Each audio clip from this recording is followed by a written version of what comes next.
హరే కృష్ణ. ఇవాళ మనము చిన్నపిల్లాడి వలె అల్లరి చేసేటటువంటి ఈ మనసుని ఎలా సులభంగా కంట్రోల్లోకి తెచ్చుకుందామన్నటువంటి విషయాన్ని తెలుసుకుందామన్నమాట.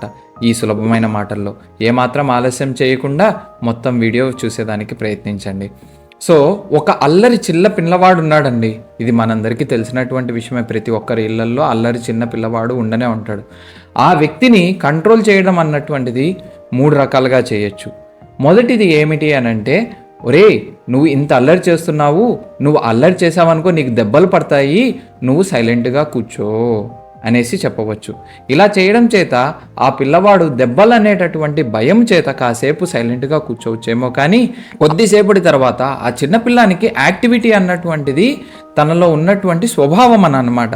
సో ఆ అల్లరి చేయడం అన్నటువంటిది మరలా తిరిగి స్టార్ట్ చేయడానికి ప్రయత్నిస్తాడు. అదే ఇప్పుడు ఈ అల్లరిగా ఉన్నటువంటి ఈ మనసును మనము బ్రహ్మజ్యోతి జ్ఞానము ద్వారా కంట్రోల్ చేసి సైలెంట్గా ఉంచాలి ఈ భౌతిక విషయాల నుండి అని అనుకున్నంత మాత్రం చేత ఇంద్రియాలు అన్నటువంటి ఊరికేనే ఉండవు.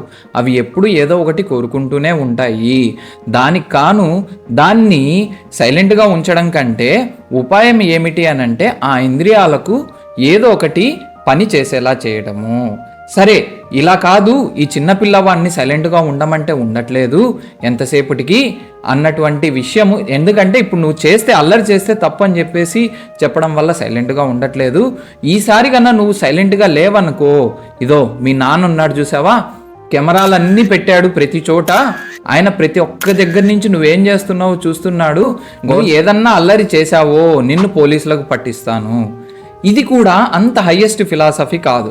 ఎందుకనంటే ఈ అల్లరిగా ఉన్నటువంటి పిల్లవాడు భయము చేతనో ఇంకొక విధానం చేతనో సైలెంట్గా ఉన్నప్పటికీ, ఈ కెమెరాలన్నీ ఉన్నాయి అనేసి తను చేయకుండా ఉన్నప్పటికీ, ఏదో ఒక రోజు తన యాక్టివిటీని చంపుకోలేక మళ్ళీ తిరిగి చేయటం అన్నటువంటిది ప్రారంభమవుతుంది. ఇప్పుడు ఒక దొంగ ఉన్నాడండి, దొంగకు దొంగతనం చేయడం నేరమని తెలియదా?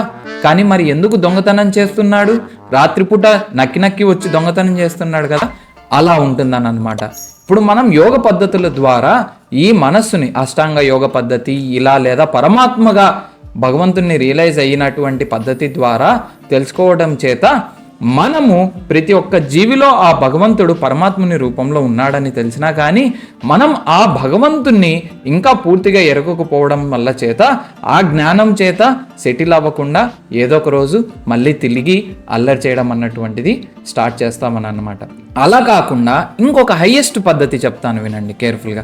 సో ఈ అల్లరి పిల్లవాడు సైలెంట్ కూర్చొని ఉన్నాడు, తనకి పోలీస్ కెమెరాలు ఇవన్నీ ఉన్నాయని తెలుసు. కానీ దీనికంటే ఇంకొక గొప్ప విషయం ఏంటంటే, అరే మీ నాన్న చాలా గొప్పవాడురా, నువ్వు అది ఇది అల్లరి చేసి ఈ సొసైటీకి చెడ్డ పేరు తీసుకొచ్చి కానీ, మీ నాన్నకు చెడ్డ పేరు తీసుకొచ్చి కానీ అని కాకుండా, మీ నాన్న యొక్క గొప్పతనం అన్నటువంటిది తెలుసుకునేలా చేసి ఆ పిల్లవాడికి మీ నాన్నకు నువ్వు సేవ చేయరా, మీ నాన్న పేరు నిలబెట్టేలా చెయ్యి, నువ్వు మీ నాన్నకు హెల్ప్ చెయ్యి, మీ నాన్నతో ఉండు, నువ్వు మీ నాన్న ఏదైతే యాక్టివిటీ చెప్పాడో ఆ యాక్టివిటీ చెయ్యి. ఇంతసేపు అల్లరి చేశాడు కదా, ఇప్పుడు మనం ప్రాక్టికల్గా చూస్తాం. ఇంట్లో పిల్లవారు అల్లరిగా ఉన్నప్పుడు సైలెంట్గా ఉండు, లేదా కొడతాను చేస్తాను, లేదా నిన్ను వాళ్ళు వచ్చి ఎదగపోతారు అన్నప్పటికంటే వాళ్ళకి ఇంకొక యాక్టివిటీ ఏదన్నా మంచి పద్ధతిలో ఎంగేజ్ అయ్యేటటువంటి యాక్టివిటీ ఇవ్వడం చేత ఇంకా ఆనందంగా బతుకుతారు అని అనమాట. అదే భక్తి మార్గము. పూర్ణ పురుషోత్తముడైనటువంటి శ్రీకృష్ణ భగవానుని భగవంతునిగా రియలైజ్ అయ్యి మనం భక్తిలో ఉండటం అని అనమాట. ఈ పద్ధతి చేత ఎటువంటి అల్లరి పిల్లవాడైనా కానీ, ఎటువంటి అల్లరి మనసైనా కానీ ఖచ్చితంగా కంట్రోల్లోకి వస్తుంది. మనకున్నటువంటి ఇంద్రియాలు మొత్తము ఆ శ్రీకృష్ణుని యొక్క సేవలో నెలకొనపడం చేత ఈ ఇంద్రియాలు కళ్ళెం లేని గుర్రాల్లాగా తిరుగుతున్నటువంటివి ఆ ఇంద్రియాల యొక్క అసలైన లక్ష్యం ఏంటో తెలుసుకొని ఆ శ్రీకృష్ణుని సేవిస్తాయనమాట. హృషికేశ సేవనం భక్తిరుత్తమం.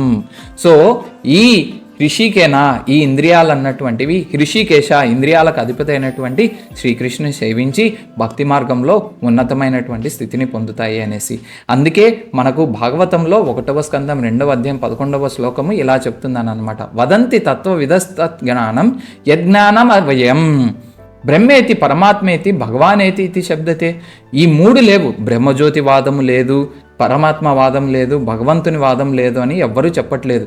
ఈ మూడు మొదటి నుంచి ఉన్నాయి. కానీ వీటిలో హైయెస్ట్ ఏంటి అన్నటువంటిది మనం ఈ చిన్న యొక్క ఉదాంతం ద్వారా తెలుసుకోవచ్చు. మరి ఇది విన్న తర్వాత భక్తి ఎలా చేయాలి అన్నటువంటి సందేహం వస్తుంది కదా మనకు. భక్తి అన్నటువంటిది నవ పద్ధతుల్లో ఉందనమాట. శ్రవణం కీర్తనం హి విష్ణు, స్మరణం పాదసేవనం, అర్చనం వందనం హి దాస్యం, సఖ్యం ఆత్మనివేదనం. సో ఈ నవవైద భక్తుల్లో మొదటి ప్రాసెస్ అన్నటువంటిది శ్రవణం కీర్తనం అని అన్నమాట. శ్రీకృష్ణుని గురించి వినటము, శ్రీకృష్ణుని గురించి మాట్లాడటము, ఈ రెండు అన్నటువంటివి మనకు సులభంగా శ్రీకృష్ణుని నామ జపము ద్వారా మనము ఎరగవచ్చు. హరే కృష్ణ కృష్ణ కృష్ణ హరే హరే, హరే రామ రామ రామ హరే హరే అనటం చేత, ఆ చెప్పినటువంటి కృష్ణనామాన్ని వినటము చేత శ్రీకృష్ణుని గురించి మాట్లాడటము, శ్రీకృష్ణుని గురించి వినటము అన్నటువంటి భక్తి యోగ పద్ధతి ద్వారా మనం శ్రీకృష్ణుని శీఘ్రమే చేరుకోగలము.